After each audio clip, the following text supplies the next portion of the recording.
how did it feel like knowing that you got the lead role in The Boy Who Harnessed the Wind? Well, it's an exciting feeling, I'll tell you that.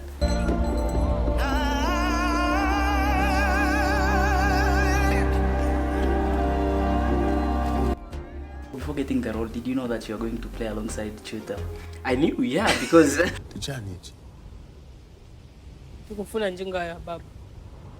So before getting the lead role in The Boy Who Harnessed the Wind, what was your acting background like? I'd say Alliance played an instrumental role. You flew to Malawi to act the movie, right? And the weather over there, it's very hot compared to Kenya. How did you find it? How did you manage to cope with the weather? My God. On the other side, what's the best scene?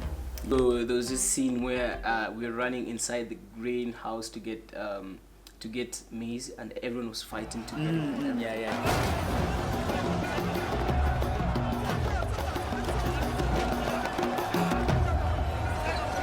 So how was the bonding like between you and other actors? We had dinner together every day. If I had the chance, I'd make my first movie with him again. What kind of a man is Chiwetel? Chiwetel is a machine.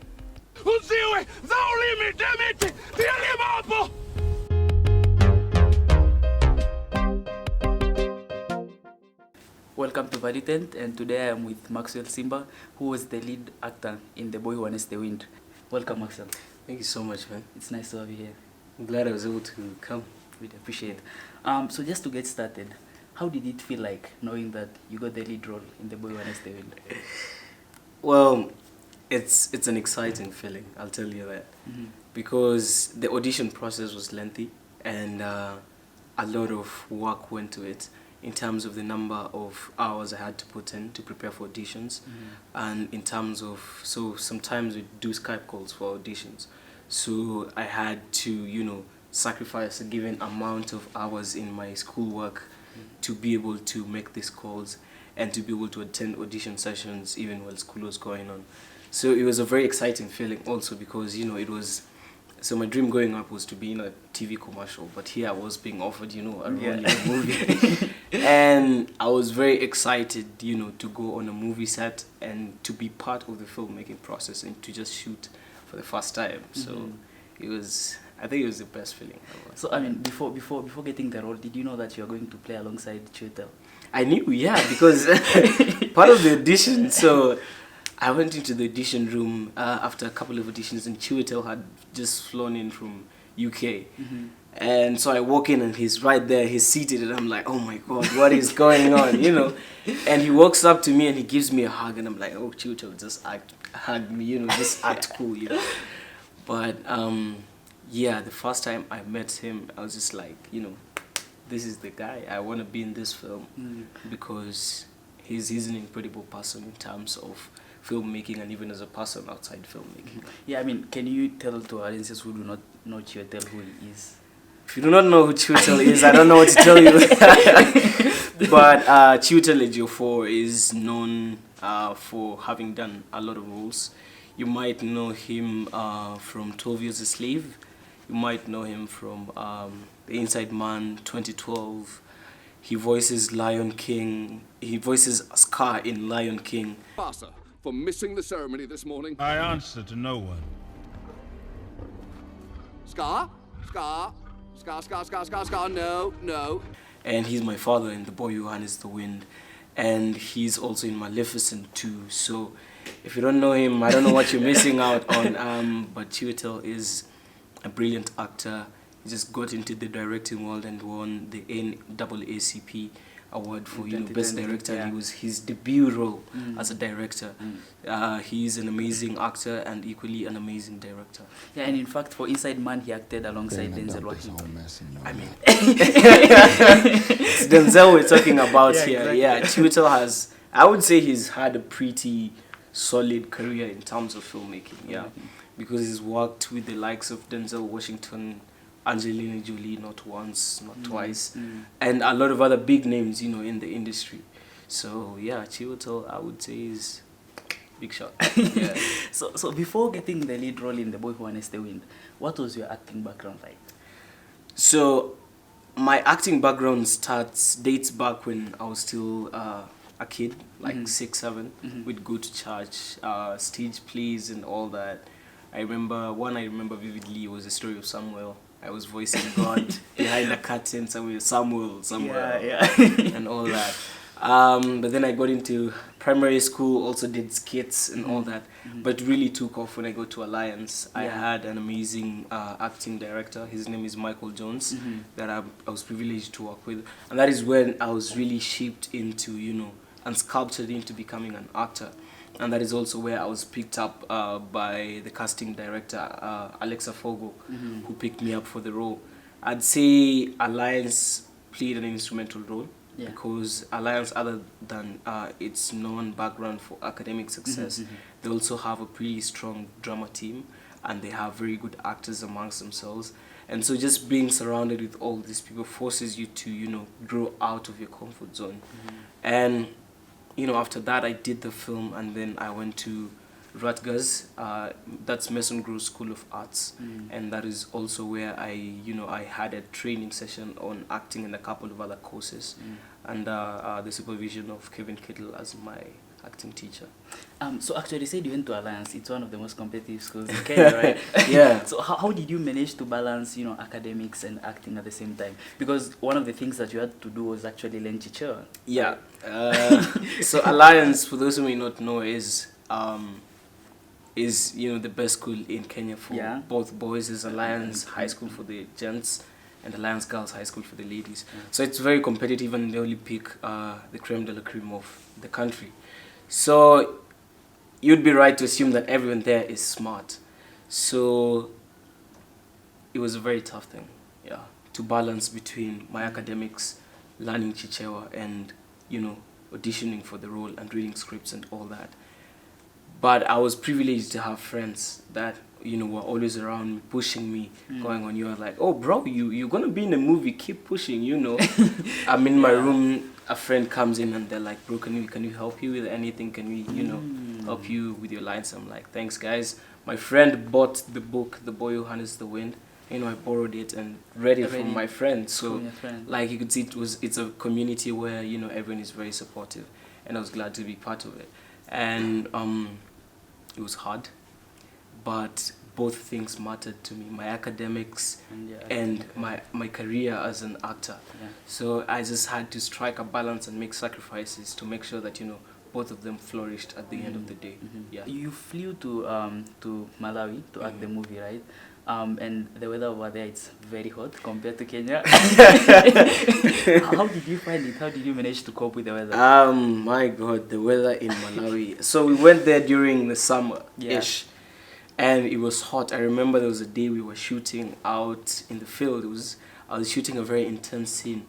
I just come from fighting my father, gotten to the boys' place, and my dog just died. And now I am coming from mourning my dog, and I've just buried my dog. It's on top of a hill, and I'm squatting, and the sun is 42 degrees up. Wow. And Chiwetel comes in, and we're supposed to shoot this scene. It's supposed to be an intimate scene, not just because I'm from mourning my dog, but also because my dad is going to give me the bike. And we have this conversation about me telling him, you've not failed me. Because my dad in the film, he's the father that would love his children to be proud of him. He's the father that would go to every length to make sure that the children get what they deserve. And that's why he said, I've failed you. But then I told him, you didn't fail me. And you see, that's when the tears start coming out. And mind you, it's 42 degrees up. And we are squatting. It's a very tight position to be in. And, after every shot and after every take, Chiwetel would just, would stand up. Your knees are killing you, man. The sun is killing you. And then Chiwetel would just, bring me into an embrace and tell me, you're good. Because it's a very intense scene. You're good until you're good. I'm like, we go again? Like, yeah, let's go again. Wow. And, it's just, it's hard, but, a man's gotta do what a man's gonna do. That's true. That's when he really looks supportive, right? He was really supporting. He was super supportive. What kind of a man is Chiwetel? Chiwetel is a machine. And what do you mean by that? By that, I mean, I've never seen anyone with such a work ethic. Yeah. Because Chiwetel was not only an actor in the film, he was also the writer, he was also the director. Yeah? Yeah. So, well, most of us had only and he was also learning Chichewa as well. Yeah. Well, most of us had only the problem of, I have to, craft, I have to learn my lines, I have to learn Chichewa. He was doing that, and aside from that, he was also thinking about the shots we're going to make tomorrow. He was also thinking about, the scripts that we're going to shoot with tomorrow. And the reason why I say he's a machine is that for the entire time we were there, despite the hard conditions and how intense the shooting was, not at a single time did he break down. When we were on set, he was who he needed to be. He was the director and the script writer, and he was there, bam, when the cameras come in and roll, he jumps into it and does his magic. When he's required to come as an actor, he jumps in and does his magic. And when we get back to the hotel, it's all lovey-dovey and we're having dinner together, cracking jokes and, telling stories. And it's just incredible, yeah? Because it's not every day you meet someone who is that passion to the craft. And one particular phrase that Chiwetel would say every time would be like, charge! You just hear charge and, it's Chiwetel saying that, yeah? So when everyone was down, you just be like, charge! And, everyone just charges. And you can see from the film, everyone gave it their all. Yeah, that's true. But Chiwetel really was, like the glue that held everything together, I'd say, together with the producer, Andrea. And, it's just, I don't think I'll ever get over the fact of how privileged I was to work with him. So you can say he was hyper-focused when it came to what he was supposed to be doing. Focused, like, he was super focused. I've never worked with an actor who's like that. That's amazing. Looks like, he has also kind of transferred the work ethic to you a lot when you're coming to act in other movies. That's interesting. And let's get back to your dog. How did you manage to create such an attachment to the dog? Everyone asks that question. But the team was really devoted towards making the film a success. And something interesting about the dog was that I only had, I think, 2 weeks with the dog before we went into shooting. 2 weeks. Yeah. Wow. But then we had an amazing animal wrangler, the people who train animals to, perform. And the dog did an amazing job in performing. And, so I'd spend time with the dog on my off days. That would be on Sundays. Or sometimes when I'm not shooting, he'd bring the dog and I'd spend time with the dog, bond with the dog, just have our time together and get the dog, to familiarize herself with me. And, it's just everything was working out for us. It really did. The dog dug into me and I dug into the, it's just a beautiful chemistry. Yeah. Are you missing the dog? I miss the dog. I think it was the second relationship I've had with a dog in terms of, a pet and a friend. And the last time I had a dog, the dog passed on as I was away. So it was a very tough time for me to, readjust and get another dog. But here I was again, having this chance to, engage with this dog, and it was a beautiful thing. That's really amazing. I mean, the bond was really, it was really amazing. It was beautiful, yeah. It was really beautiful. So during the acting time, right, in Malawi, what was the most difficult scene for you? The most difficult. Do I remember any difficulty? I'd say perhaps the death of the dog. Yeah, it's a very intense, emotional scene. And the thing about Chiwetel, he knows what he wants, and he goes for it. Yeah, and as a young actor, I needed direction because people experience loss in different ways. Yeah. So someone would lash out and cry in a loud voice. Someone else would withdraw and be to themselves and deal with their loss, and someone else, would just run off and do some crazy stuff. But that particular moment, it was all about me being with my dog for the last time. And the dog had really held on to me during this time. It was like the final friend I had. And when everyone else did not believe in me, the dog was there believing in me, following me around, in all my expeditions, in everything I was doing. And suddenly, Come. I called Kamba. Kamba, come. And Kamba does not come. I take a few steps and notice that, and I look, come, and it hits me, but I don't want to accept it. It hits me that the dog is dead. So shooting that scene was very intense, yeah. And I remember I was down with the dog shooting. It was a single take. We didn't do multiple takes. It was a single take. It was a single take. The entire set was quiet. It was like the world was quiet, and everyone was mourning, yeah. And the camera crew was just moving around, getting different shots. And by the time we were done with that scene, everyone on set was in tears. And the director was just like, come. He came, you know, the director came to me, Chiwetel, and the producer, Andrea. And they just hugged me and they told me that was beautiful. Everyone was on set crying, you know. And the dog just took off and went away. Wow. You really managed to create that. It was incredible. It got me the first time I watched the movie. It got me. Like, it really got to me. You know, it's a whole different thing because now you know it's you playing the character. You know you shot this scene. Yeah. You know that after you were done, the dog stood and walked away. Yeah. And you went away. But, you know, now it's all about William. And you're like, oh my God, William's dog just died. But you're like, wait again, that's me. Right? Oh, it's you know, there, yeah. It's, and you know, film is magic, and that's what makes it interesting. You really did produce some magic over there. On the other side, what's the best scene you had? Best scene? Do I have best scene? Or the scene that you liked the most? I mean, I liked a lot of scenes.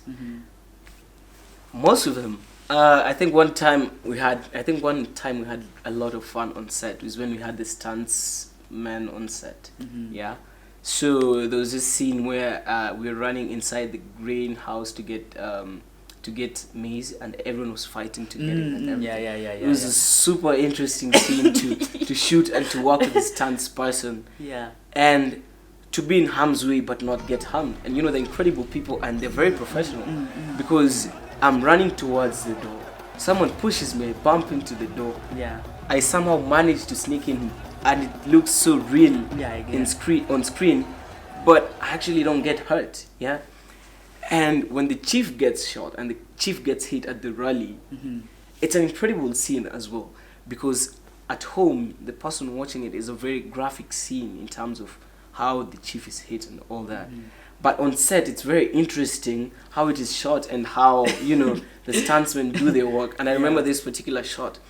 So basically what was supposed to happen, we're running through a market, just before the scene, we run through a market and then we come around and we see them hitting the chief and we run towards them, to try and separate them from hitting the chief, So I'm in the moment, running, I'm like, adrenaline is kicking in and I run in. And you know, I push the stunts person, of course, according to how it's scripted. I pushed him, and then you know he laughed. He laughed at it, and because he's a big guy, he didn't expect me to push him that much. So I pushed him, and then he just carried me on the shoulder, and he got out and went into the car. But luckily for us, the camera was not focusing on us. But it was very interesting. It was so much fun because after that we just laughed it off. And it was interesting, and you know there were amazing people to shoot the thing with it. And after that, I was given a shot, you know, says I do my own stunts, so it was pretty fun. Wow. Yeah. That sounds really beautiful. I mean, looks like you really enjoyed that scene. It's a lot of fun. It's a lot of fun. That's nice. So how was the bonding like between you and other actors? We had dinner together every day. Like we were staying at a hotel that is Chico Hotel, and we had, you know, the entire crew, the entire cast. And we had our own chefs at the hotel. So at dinner time, when everyone was coming from the shooting location, we were having dinner together. So during that time, that was bonding time. Guys were telling stories, you know, just laughing about it, getting to know each other better. And breakfast, we were also having it mostly with the cast and going there. Or sometimes in our green rooms, we'd, you know, bond with the actors and all that, and it was very interesting. On our off days, we'd go to the beach or go to the market, buy a few things, and just have fun. Yeah, that's nice. That's nice. So going back to Chichewa, right? Chichewa, you learning Chichewa. Did you like the language? The language is beautiful. At first, I was like, this is gonna be tough for me to learn the language, but it becomes interesting for me because it's a whole new experience. I get out of my comfort zone. I get to learn something new. So I loved learning the language. I wish I had more time to learn the language, but with the help of the dialects coach, his name is Mufunanje, I was able to grasp what I needed for the film. And I'm glad every time I hear guys on campus speaking a little bit of Chichewa, and I'm like, I know that. I know what you're saying. I mean, after that, did you keep on learning Chichewa? Not explicitly, but sometimes you just look at the script and you're like, getting towards like all the Chichewa lines in the film, I can say them beforehand, before they come. So it's pretty interesting. That's nice. That's nice. I mean, so at the same time, you're in Form 3 when you're shooting, right? I was in Form 3, yeah. And I know that the school was sending you assignments while you're in location, right? And at the same time, you had to learn Chichewa, right? Like, how did you find balance between all the things that you're supposed to be doing, and for the story, right? For the boy One is the Wind. You said that you read the book, right? How many times did you have to read it so that you can get everything from the book? And I read the book 2.5 times before we started shooting. And I read the script, I think 7 times ish or more time before we started shooting. After I started shooting, of course, I was reading it more. But I was very intrigued with the story. Yeah. So I wanted to jump right into it. So every free time I had, I'd wake up in the morning, read the script, look at it again, go back, read it again, back to back. And about the test here, Alliance High School, I had to do my tests while I was still shooting. So during my off days, sometimes I'd do the test, or sometimes in between takes over lunch, I'd do my tests and finish them. It was hard. I'd say it was very hard, but like I said, everything was important to me, and I knew if this had to work, I had to make sure that I was doing all my responsibilities that are expected of me as an actor and as a student back at home. For how long were you in the shooting, in the location? We shot for 2 months and a couple of weeks. Yeah. Did you miss people back home or at school? You miss people. You always miss people at home. So the thing is, because I was in a boarding school, so I was used to being away from home and all that. But still, you miss people because most of the time I was spending on set. So at night when I'm supposed to talk to people at home, I only had a little time, talk to them, but then get enough sleep for the next day of the shoot. But it was very interesting during the time I was there. Time went by so fast, I didn't realize it. And soon I was home, and it was amazing to be reunited with my family. That's nice. Actually, for the movie, the scene that I liked the most for me was the scene that you went to your dad and you're like, I want the bicycle.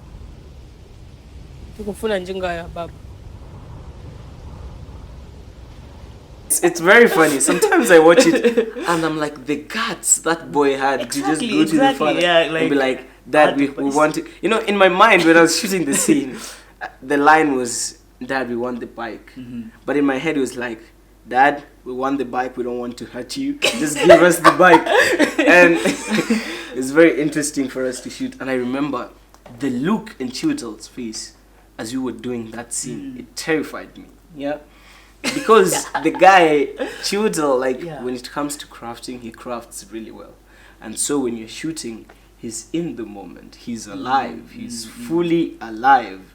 And if you're not alive as him, then it's tough for you to match that energy.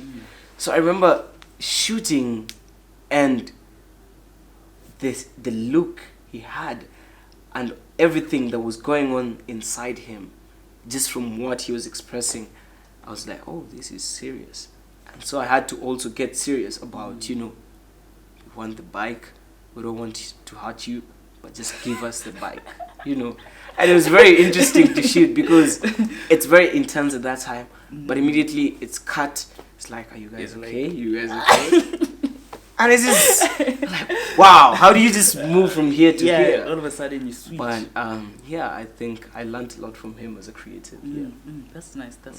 Actually, so for the final scene, right? The scene where you're on top of the windmill, and you have people down celebrating and all that stuff. How did it make you feel at that moment?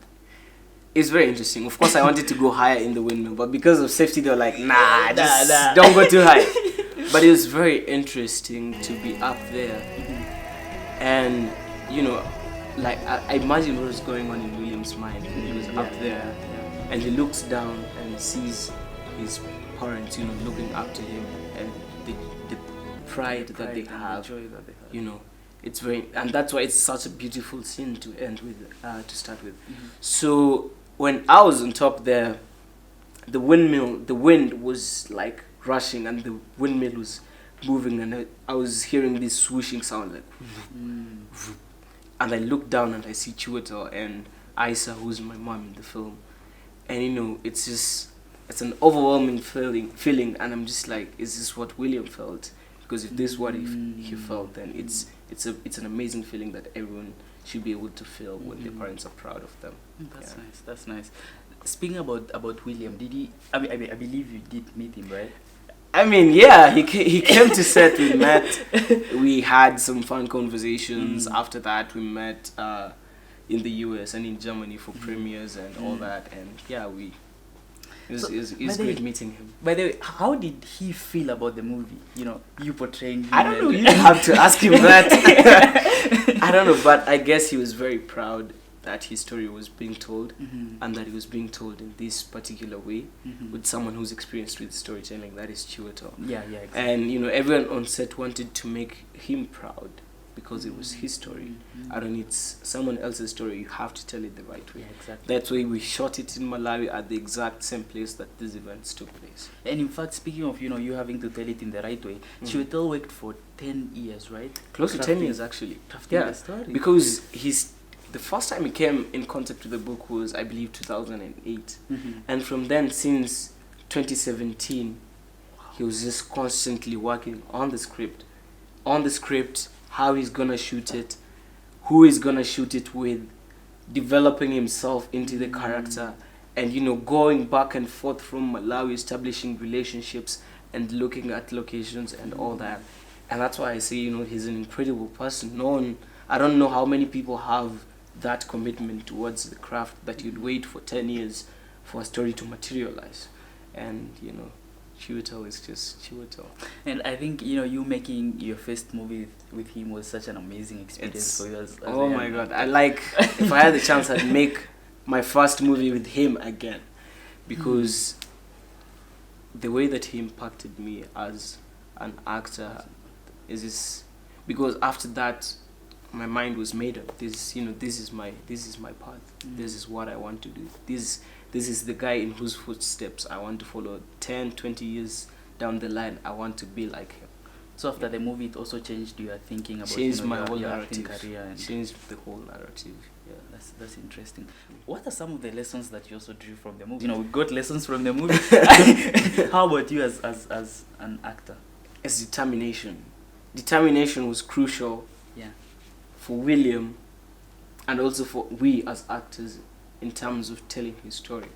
And if you look at William, even as you're telling his story, nothing was working for him. Everything was working against him. But at no particular time did he say, okay, nothing's working, let me just give up, you know, let me move on to something else. It was like, this is what is gonna save this village from, you know, perishing. This is what is going to save us. And he's constantly fighting the dad. I was like, Dad, just listen to me, give me a chance, you know. The determination and the persistence. The sister leaves, you know, and he feels guilty that it's his fault and all that. But he still pushes because he had a dream and he had to make it come to life. And he believed in himself, first of all. Even when no one else believed in him, he believed in himself. And he kept pushing until eventually, in the end, you know, he emerges as, you know, a winner. And I think it's actually a movie that everyone out there should watch. I mean, if you should watch the movie, not just because I'm in it, but because it's an incredible story. It's a very nice story actually. The way it was, you know, written, crafted, acted, everything was just amazing. It was perfect. It was perfect. Thank you. After The Boy Who Harnessed the Wind, right? What are you looking forward to as an actor? I'm looking forward to telling more stories, particularly stories that have impact in people's lives. Yeah. And I'm looking forward to telling stories that people will feel connected to. Yeah, stories that have an impact in people's thinking and everything. Because even William's story in its own self, it's not just any other film that you tell, or any other fiction. it's a story that at the end of it, you're able to, learn something from it.